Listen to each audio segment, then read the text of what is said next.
Loan অফে versus করতে গেছিলাম আর দেখি দিকের ভিতরে গার্লফ্রেন্ড বয়ফ্রেন্ড আমার সাথে নো ইন্টারনেট প্রাইং করে, কিন্তু এগুলো দেখে লাভ নেই, আমি ওদের মেরা দেবো। ওকে, এই জায়গায় ও মাই গড, পুকি কাপল প্রাইং আমার সাথে প্রাইং, এগুলো দেখে লাভ নেই, লয়েড শট চালান নাতিরা। এই জায়গার ভিতরে আমার লগে প্রাইং করস তোরা। ওরা মনে করছে কি লাস্ট রাউন্ড মনে আমরা মেরা দিব। এই জায়গার ভিতরে 4 রাউন্ড দিচ্ছে, লাস্ট রাউন্ড করে হেডশট মেরা আমি মেরা দেবো। আমার লগে সব প্রাইং করে কোনো লাভ নাই, বুঝতে পারছো? হ্যাঁ, টিম আপ করতেছে, আচ্ছা করি, মনে হইতাছে কোনো বেইমানি করবো আমার কাছে লাগে। হ্যাঁ, আই হাই মাইয়া জাত, কইছি না বেইমানের জাত, আমার লগে এরকম করছস, এখন রিভেঞ্জ টাইম।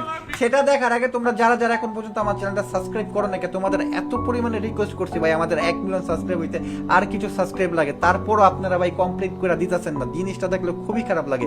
যদি মন চায় ভাই সবাই মিলে একটু সাবস্ক্রাইবটা প্লিজ করে দেন। সাবস্ক্রাইব করলে আপনার টাকাও লাগবে না, না আপনার কোনো ক্ষতি হবে, তো সাবস্ক্রাইবটা প্লিজ করে দেন। 1 মিলিয়ন সাবস্ক্রাইবটা আমাদের তাড়াতাড়ি হয়ে যাবে। তো এখন রিভেঞ্জ দেবো কিভাবে নেই।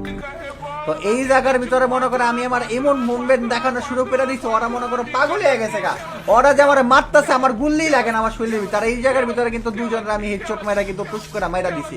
কেমন লাগলো অবশ্যই কমেন্টে বলে দিবা। ওকে।